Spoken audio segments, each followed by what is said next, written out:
ध्यान दृश्य है। हम प्रभु के द्वारा बतलाएंगे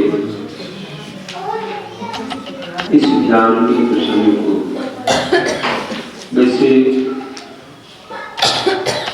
अन्य तरह से सम्यक ध्यान के रूप में सतत रूप से भी समझ सकते हैं। फिर भी जितनी बार कहा जाए, पढ़ा जाए, सुना जाए, वह अपना अलग ही महत्व रखता है। सबके शब्द अलग अलग होते हैं, भाव भले एक होता है, लेकिन अलग अलग शब्दों से भी हम उस चीज से अच्छे ढंग से परिचित हो जाते हैं। तीस उक्तियों के शब्द हैं। राशि नंबर पेज पर कहा जा रहा है कि ध्यान मुख्यतः दो प्रकार के होते हैं, धर्म ध्यान और शुभ ध्यान। और यही शुभ ध्यान है जो मोक्ष मार्ग कार्यकारी है, हमारे कल्याण के लिए निमित्त है। बाकी तो अशुभ ध्यान का नाभिकाल से आत्म ध्यान सही है, उनसे कोई प्रयोजन नहीं। तो बस शुभ ध्यानों के बारे में हमें चर्चा करनी है।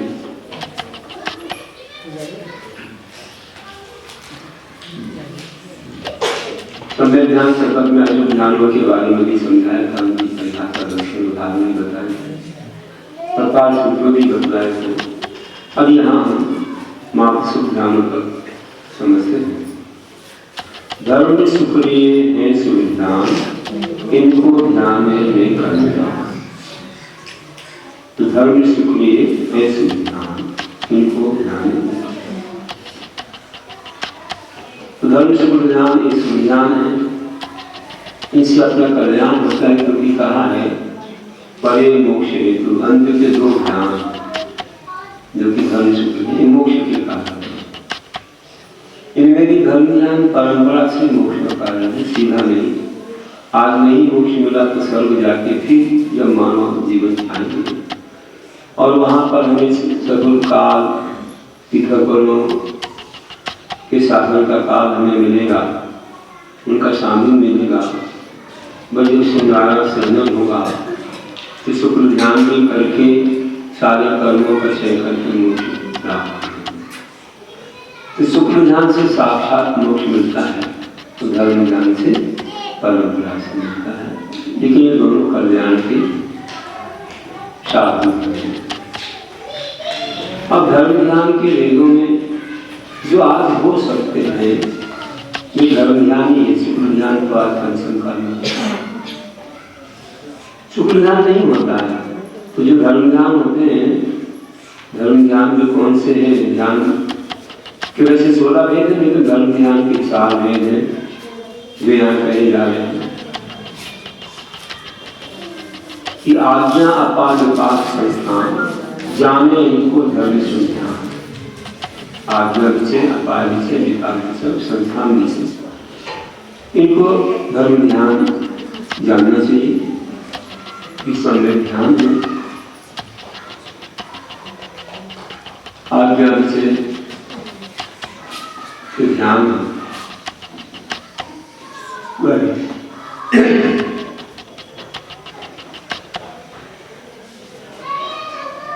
प्रभु की जो आज्ञा, प्रभु आज्ञा नहीं देते, लेकिन उनके उपदेश को ही हम आज्ञा स्वरूप मान के और उनके द्वारा करे गए रत्न के तत्व, द्रव्य, पदार्थ, 3 लोक, मार्गणा, गुण स्थान, सुप्रगति का वर्णन जो भी है व्रत नियम संयम, उन पर श्रद्धान करके उनको अपने जीवन में अपनाते हैं। पापों से डरते हैं, दुर्गतियों से डरते हैं और हम धार्मिक अनुष्ठानों में तत्पर होते हैं। यही आज्ञा से प्रभु की आज्ञा है, इसलिए जीवन उपदेश कोई आज्ञा मांगे कि हमारा समर्पण है। कोई ने कहा घोड़े को पानी दिखा लाओ, तो दिखाना मत में पैदा के लाना ही हमारा गहराई का चिंतन है। समझदार को साला काफी है। तो इस प्रकार जान करके ज्ञानी लोगों को ज्यादा बोलना नहीं पड़ता है। और अपार विषय धर्म ज्ञान क्या है कि प्रभु ने जो बताया कि मुख्यात पाप लाभ द्वेष विषय कषाय ये दुर्गति के कारण हैं, दर्शन आदि दुर्गति के कारण हैं। इससे पावन होता है, पावन से दुर्गति में दुख मिलता है। इसलिए ये छोड़ने योग्य है, ऐसा चिंतन करना तो छोड़ना है। कपाल विषय विपाक विषय धर्म क्या है, कर्मों का फल कैसे मिलता है, कर्मों का फल किस तरह से मिलता है, ये चिंतन कर कि ज्ञानावरणी बना बंधा तो ज्ञानावरणी हमको ज्ञान में बाधा देगा, दर्शन नहीं देगा। मोहिनी कर हमको पर को अपने माने को बुद्धि कराएगा, मेलनी कर हमको सुख दुख अनुभव कराएगा, सुख दुख अनुभव कराएगा। नाम कर हमको तरह तरह के शरीर देगा, छोटे बड़े सुंदर सुंदर आदि रूप कुरूप आदि। वो प्रकार हमको नीच कोई उत्पन्न कराएगा और अंतराय कर्म हमको दान बाप भोग और शक्ति में बाधा उत्पन्न करेगा, विघ्न डालेगा। तो ये कर्म है, इनको प्रभु ने बताया है, उनका फल ऐसा मिलता है। इसलिए हमें इससे बचना चाहिए। और भी बहुत सारे इनके प्रभेद है, कर्मों के भेद है, उन सभी के बारे में चिंतन करना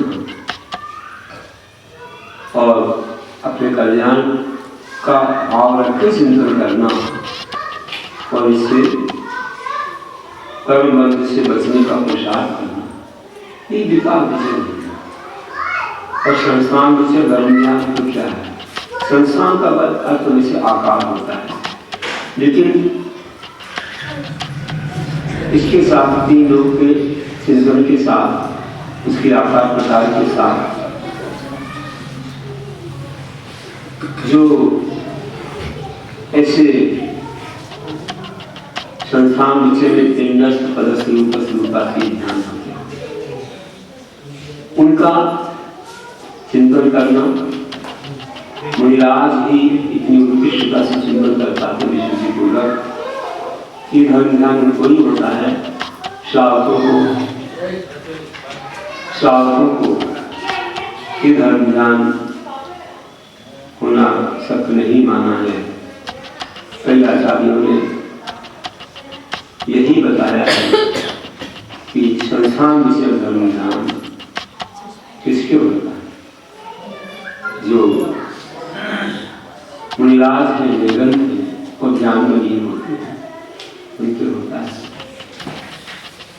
तो ऐसे पिंडस्थ ध्यान में पंच धारणाएं होती हैं, पृथ्वी आदि जो साहित्य करने, और पदस्थ ध्यान में नमोकार मंत्र आदि पदों का ध्यान होता है। और रूपस्थ ध्यान में ये जो ध्यान है, इनमें पिंडस्थ ध्यान में प्रतिमा का शरीर परमात्मा का चिंतन होता है, जानवर गुणमय आत्मा। रूपाती ध्यान में सिद्धों का ध्यान होता है, और शरीर आत्मा है, उनके भी ज्ञान आदि होने के बारे में इस सब पिंडस्थ ध्यान में। तो पिंडस्थ ध्यान में पंच धारणा है, पदस्थ ध्यान में नमोकार आदि पद, रूपस्थ ध्यान में प्रतिमा और अनंतों का और उनके ज्ञानादि गुणों का और उपातीत सिद्धों का ज्ञान ज्ञानादि गुणों का भी। इस प्रकार संस्थान विषय धर्म ज्ञान के बहुत अच्छा मन लगता है, एकाग्रता आती है और मुनि लोग एकाग्र होकर के इसी के आधार से शुक्र ध्यान को करके मोक्ष को। बाकी रसोई ध्यान जो है जब तक वे होते रहेंगे तब तक हमें बलिदान प्यार करो ध्यान है। ऐसे शिवियों में संयोग किया निदान ईशान विषाणु शौर्यान परिगणान ऐसे ध्यान है। तो वे संसार के कारण है, उनको छोड़ने से जो हमारे भावों में निर्मलता आती है वही हमें भाव से पार कराती है। अशुभ और शुभ मन है संसार, शुभ मन से भव। अशुभ मन तो पाप में है, शुभ मन तो धर्म में है, लेकिन पुण्य बंध है, उससे तो अभी संसार के सुख मिलते रहेंगे। और जब शुद्ध होगा मन, दोनों से उठ जाएगा, केवल आत्मा में लीन होगा, तो उससे सारे कर्मों का नाश होकर मोक्ष मिलता है।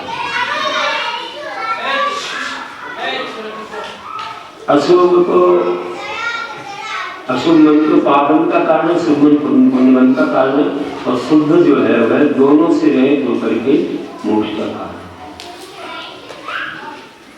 शुभ मन परंपरा से मोक्ष देगा, लेकिन शुद्ध हमें सीधा सीधा साक्षात दे सकते।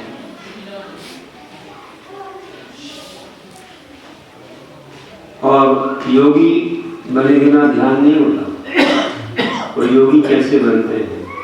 भोगों को त्याग कर योगी बनते हैं, और योगी ध्यानी होकर के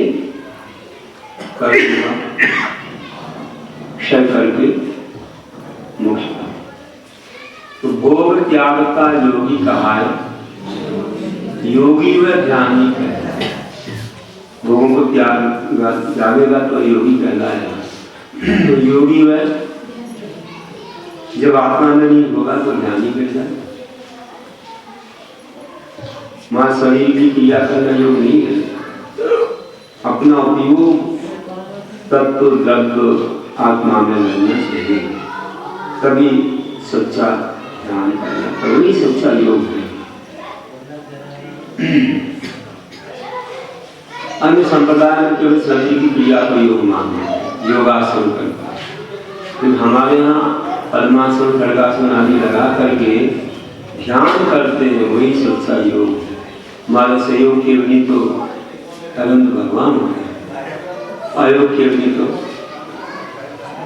संपूर्ण क्रिया से दूर होकर के अंतर्मुख में मोक्ष को प्राप्त करते हैं।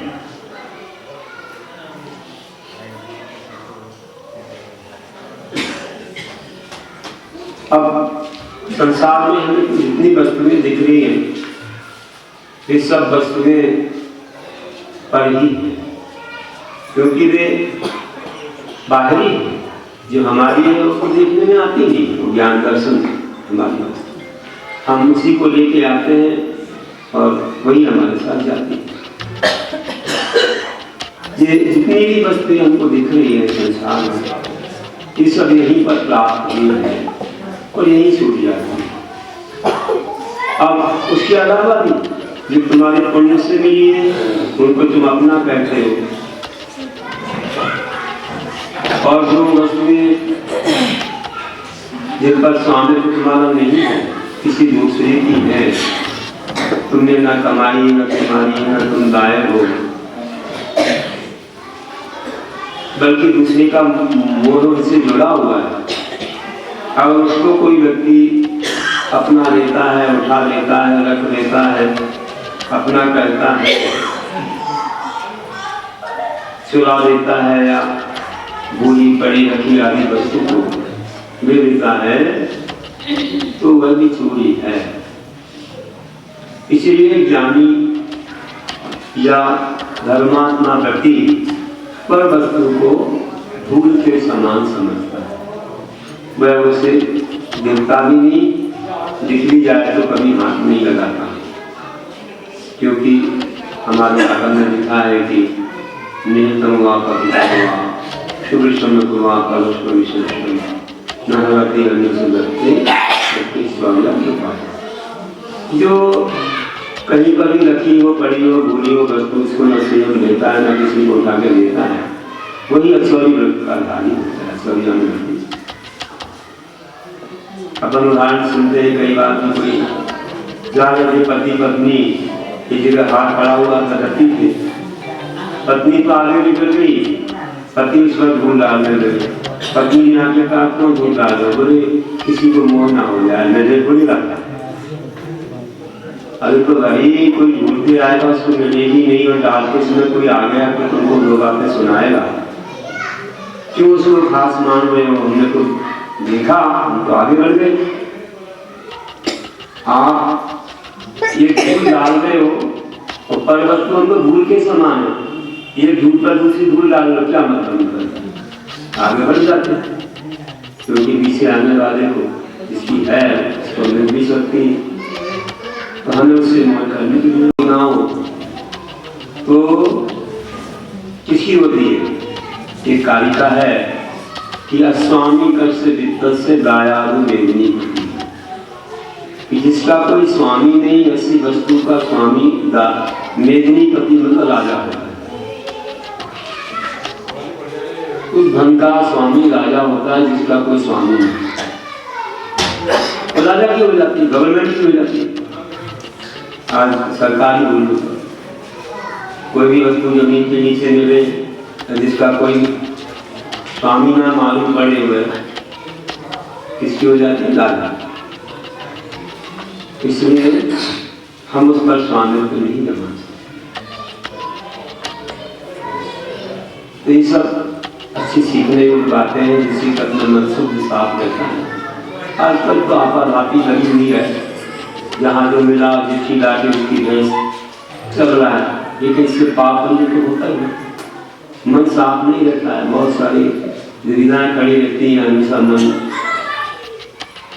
ऐसे ही लोग लालच में खड़ा रहता है, उससे कर्मों का बंद होता है। न्याय नीति से कमाया धन ही कितना है अपने यहाँ, कहा ही गया कि अन्यायोपार्जितम वित्तम 10 वर्षे तिष्ठति प्राप्ति एकादशी वर्षे समूलन तंत्र से। अन्याय से उपार्जित धन अधिक से अधिक 10 वर्ष रहता है, इसके बाद तो चला जाता है, यहाँ तक कि मूल को भी लेके चला जाता है। एक्सीडेंट, रोग, व्याधियाँ, कई प्रकार के ऐसे कार्य, कुछ घटनाएं हो जाती है कि उधर कई गुना अपन से निकल जाता है। इसलिए देर लगे अंधेरे में अपन अच्छे ज्ञानी के से कमाएंगे, अपने भावों को निर्मल रखेंगे। इसमें कल्याण है, क्योंकि पाप फिर हमको धोना पड़ेगा, कीचड़ में पैर डालेंगे तो धोना पड़ेगा, शिकायत को डाल दो, थोड़ा थोड़ा अपने अच्छे ज्ञानी से कमाओ आगे हुई। क्योंकि हमारे शास्त्रों में राजातिक्रमण का भी निषेध किया। 5 अनुव्रतों के अतिचारों में, आचार्यानुव्रत के अतिचार में राजातिक्रमण का त्याग है। राज्य के टैक्स बदल नहीं चुरा सकते, राज्य के कानून का उल्लंघन नहीं कर सकते, करते हैं तो वे कदमा रानी नहीं बन सकते, अनुव्रति नहीं बन सकते। इसलिए कहा जाता है कि नहीं आप टैक्स पूरा दोगे, अनुव्रत दे रहे हो, कोई भी आप नियम कानून का उल्लंघन नहीं करोगे तो आपको अनुव्रत मिलेगी, नहीं तो अनुव्रत नहीं मिलेगी। तो ये हमारे यहाँ का नियम है, कानून है। हमारे ऐसे से महान हुए कि देखो बताया था सदाशिव दास जी का उदाहरण, उनका पैसा बढ़ गया, वेतन बढ़ गया, उन्हें नहीं दिया, वापस क्यों नहीं दिया? राजा ने बोला बोले इसलिए दिया गया परिमाण है, इसी में सब कुछ करता हूँ, अपना घर का काम, दान धर्म सब होता है, मुझे ज्यादा चाहिए नहीं। तो क्या चाहिए आपको? मुझे तो थोड़ा समय कम कर दीजिए, 2 घंटे हम धर्म में दे सके, धर्म में हम दे सके। थोड़ा दरवाजे से से तो दूर कर दिया, मुझे तो बार बार मिलाएंगे तुम्हारे।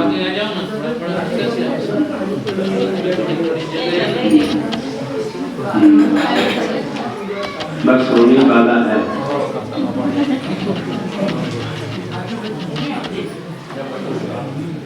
और जितने भी भोग हैं संसार के, वे संसार के जो भोग हैं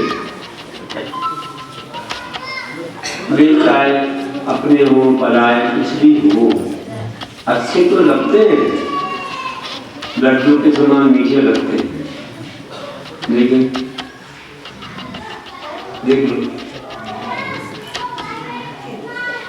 लड्डू को पूरा अच्छा जो है अलग लड्डू बनाते थे, आटे का लड्डू, गेहूं का आटे का लड्डू बनता, इतना कड़क हो जाता था कि दांतों से इसको बहुत कठोरता से खोलना, और मुख में रख दिया किसी ने तो ना तो अंदर जाए ना बाहर आए। ऐसा ही है संसार का कि भोग ऐसे हैं कि प्राप्त कर लो, इसके बाद छोड़ना भी कठिन है तो भोगना भी कठिन। भोगो तो दुख होता है, तो छोड़ो तो दुख, बड़ी कठिनाई है संसार कि भोग विषय लड्डू सम होता, घुटक सको न बाहर होता। भोग विषय लड्डू के समान है, घुटक भी नहीं सकते और बाहर भी नहीं कर सकते, इतनी बड़ी दुविधा पैदा है। इसलिए शुरू से ही भोगों से डरो और दूर रहो, अन्यथा ये हमको बहुत कष्टकारक हो जाते। इच्छा है तो लोग छोड़ नहीं पाते, और भोगों तो दुख होता है, कर्मों का मन होता है, क्या करते, छूटता भी नहीं और बाद में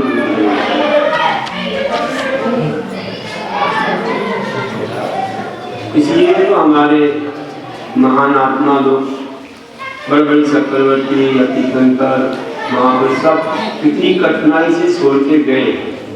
कठिनाई मतलब लोगों का मोह नहीं छूटता है, देख तो छोड़ने को तैयार हुए, उन्होंने ऐसे छोड़ दिया। हरियाणा भगवान की स्तुति में आया कि प्रणवत छोड़ दिया, प्रणवत छोड़ दिया। जैसे ये लकड़ी का कोई पेड़ है, कोई छोटा सा तिनका, शरीर पर उसको यूं निकाल के फेंक देते। ऐसे उन्हें चक्रवर्ती की संपदा को प्रणवत कैसे त्यागा, ये देख करके इंद्र ने उसकी ऐसी प्रशासनिकता को देख के हजार नेत्र बनाकर उनको देखा, जलक कर्ण भाव ऐसा, और सहस्राक्ष हो उसमें, और सहस्राक्ष ना इंद्र को बोलते हैं, बड़े बहु विस्मया, बड़े विस्मय से देखा। उन्होंने प्रणवत अपने सारे वैभव को छोड़ दिया, ऐसे जब प्रणव ऐसे उन्होंने सब करने की लोगों को छोड़ा। तो इंद्र ने कहा बड़े आश्चर्य की बात है, कैसे उनको हजार नेत्र बना करके देखो, बड़े विस्मय के साथ अन्यों ऐसे अगरनाथ भगवान। सोचा भी नहीं, थोड़ा भी मन में कुछ भी किसी भी प्रकार से कष्ट या कोई ऐसे नहीं हो रहा, बिल्कुल हंसी खुशी से छोड़।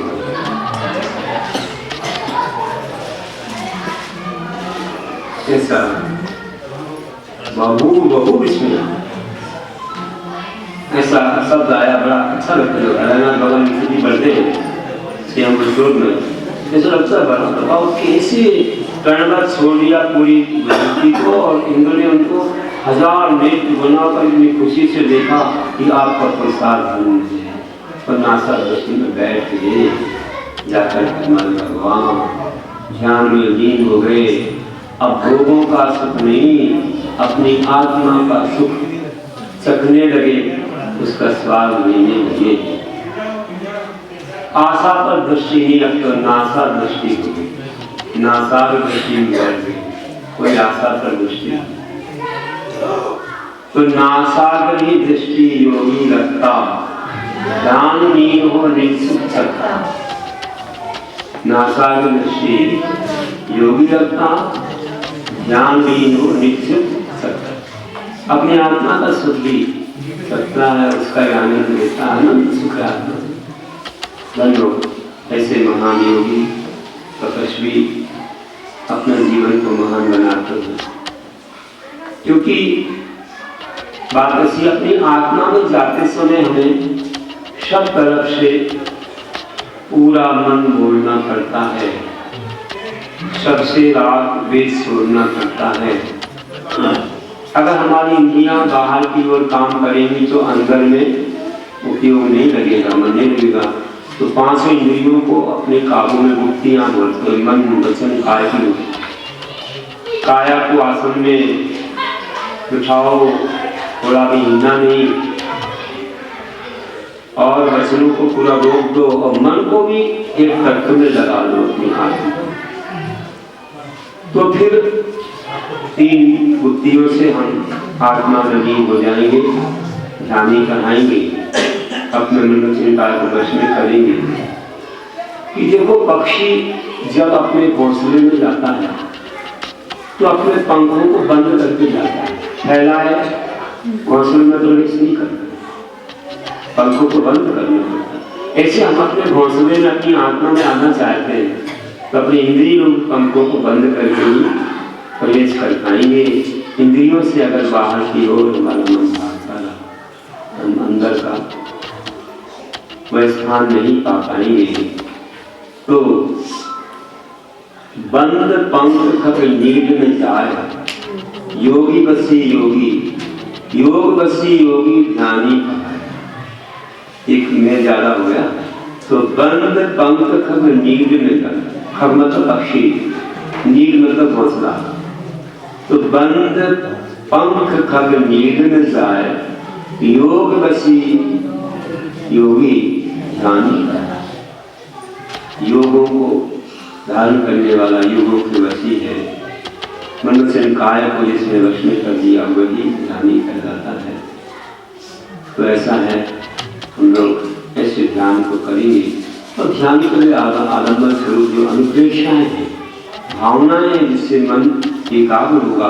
कुछ न कुछ विषय को देना पड़ेगा मन को, नहीं देंगे तो बाहर भाग जाता है। उन्हीं अनुप्रेक्षाओं का चिंतन बाद में करेंगे। बोलिए महावीर।